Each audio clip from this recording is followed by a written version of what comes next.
ce n'est pas le bruit qui donne la vie à la louange. Non. La louange, elle est dite vivante parce qu'on y trouve le cœur tourné vers Dieu et le Seigneur présent dans cette louange.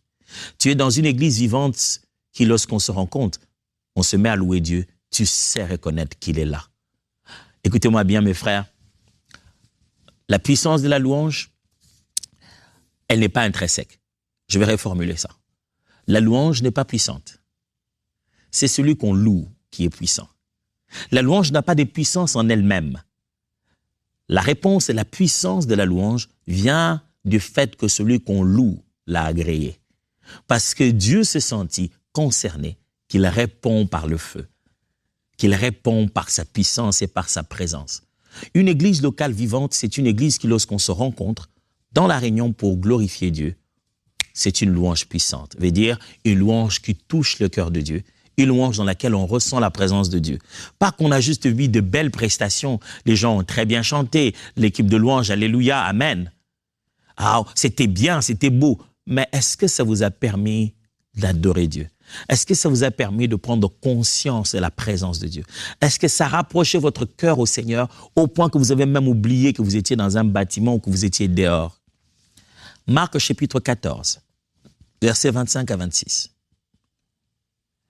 Je vous l'ai dit en vérité, je ne boirai plus jamais du fruit de la vigne jusqu'au jour où je boirai de nouveau dans le royaume de Dieu. Après avoir chanté les cantiques, ils se rendirent à la montagne des Oliviers. Vous voyez ça? Même Jésus, avec ses disciples, chantait les cantiques. Il vient de leur dire un moment quelque chose de très fort. Il leur parle de sa mort et de sa résurrection. Mais après avoir parlé des choses aussi importantes, ensemble, ils chantent des psaumes, ils chantent des cantiques. Jésus et ses disciples chantent des cantiques et ils glorifient Dieu. N'est-ce pas une bonne chose? Si Jésus a chanté, frère, quand vous venez à l'église, vous venez aussi pour chanter. Pas pour écouter la chorale chanter. La louange puissante ici, ce n'est pas celle que vous observez, mais celle à laquelle vous participez. Voyons notre texte, Éphésiens chapitre 5, versets 1 à 4. La Bible dit, « Ne vous enivrez pas de vin, cela vous conduira à une vie de désordre, mais soyez remplis de l'esprit. Ainsi, vous vous entretiendrez par les chants des psaumes, d'hymnes et des cantiques inspirés par l'Esprit. Vous louerez le Seigneur de tout votre cœur par vos chants et vos psaumes. À tout moment et pour toute chose, vous remercierez Dieu, le Père, au nom de notre Seigneur Jésus-Christ. » Paul est en train d'exhorter ici les Éphésiens, il dira la même chose aux Colossiens. Il dit, vous vous rencontrez, soyez remplis du Saint-Esprit. Ne vous enivrez pas de vin. Et puisque vous êtes remplis du Saint-Esprit, qu'est-ce que vous allez faire? Vous allez chanter des psaumes, des cantiques, des hymnes. Vous voyez ça? Il dit qu'on est rempli du Saint-Esprit, on chante. Une église vivante, c'est l'église où on chante pour être rempli et on chante parce qu'on est rempli.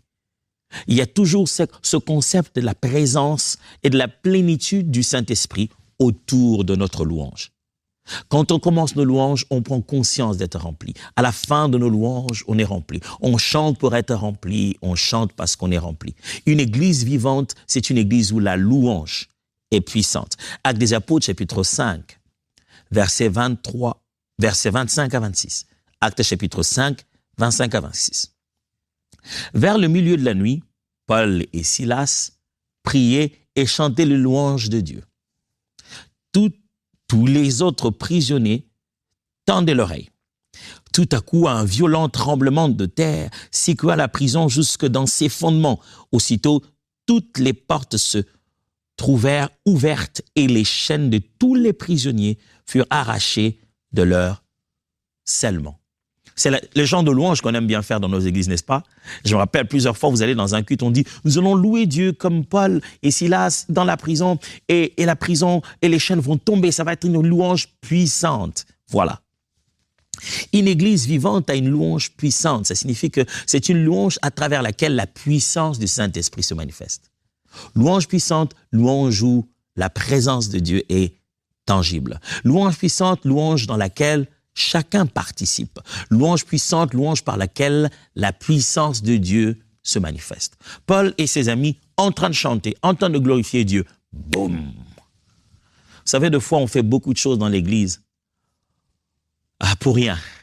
si nous louions tous ensemble le Seigneur, je pense qu'on n'aurait peut-être pas besoin de faire certaines